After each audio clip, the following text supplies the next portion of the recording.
সর্বভারতীয় হরিজন সেবক সংঘের সভাপতি ডক্টর শঙ্কর কুমার সান্যাল এবছর রোটারি ক্লাবের ৭৮তম সভাপতি হিসাবে অভিষিক্ত হলেন। এদিনের অনুষ্ঠানে উপস্থিত ছিলেন কলকাতা হাইকোর্টের প্রাক্তন বিচারপতি দীপক সাহা রায়, বিশিষ্ট ক্রিকেটার তথা প্রাক্তন মন্ত্রী লক্ষ্মীরতন শুক্লা, কলকাতা প্রেস ক্লাবের সভাপতি স্নেহাশিস সুর, হাওড়া ক্রিমিনাল বারের সভাপতি সমীর বসু রয় চৌধুরী, চিকিৎসক তথা রোটারিয়ান ডিজি রামেন্দু হোম চৌধুরী, বিদায়ী সভাপতি গোপা গাইন, সম্পাদক শান্তনু বন্দ্যোপাধ্যায় তথা বহু বিশিষ্ট ব্যক্তিবর্গ এদিনে রোটারিয়ান মায়া পাল থ্যালাসেমিয়ার প্রকল্পে ১,৭২,০০০ টাকা দান করেন। এছাড়া অন্যান্যদের মধ্যে উপস্থিত ছিলেন বিশিষ্ট চিকিৎসক দেবাশিস সান্যাল, লালবাবা কলেজের অধ্যক্ষ ডক্টর সঞ্জয় কুমার, প্রাক্তন অধ্যাপক doctor Debabrata Mukhopadhyay, Maria's day স্কুলের রেক্টর অমিতাভ দত্ত প্রমুখ। এদিন অনুষ্ঠানে হাওড়া প্রেস ক্লাবের তরফ থেকে ডক্টর শঙ্কর কুমার সান্যালকে হাওড়া রোটারি ক্লাবের ৭৮তম সভাপতি মনোনীত হওয়ার জন্য সম্বর্ধিত করা হয়। এদিন বেশ কয়েকজন নতুন রোটারিয়ান হন।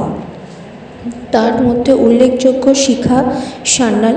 সমগ্র অনুষ্ঠানটি সঞ্চালন করেন স্বাগতা সান্যাল লাহিড়ী।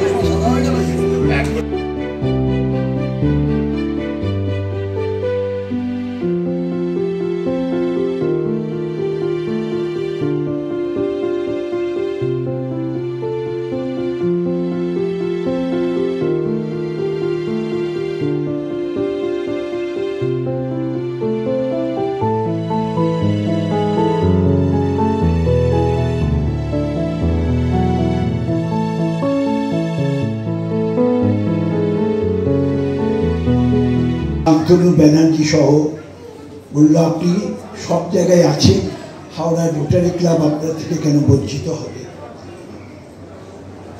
কিন্তু আমি একটু দ্বিধাগ্রস্ত ছিলাম।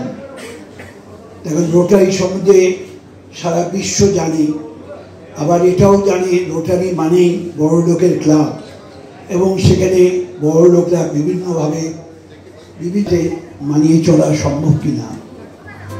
আমরা গ্রাম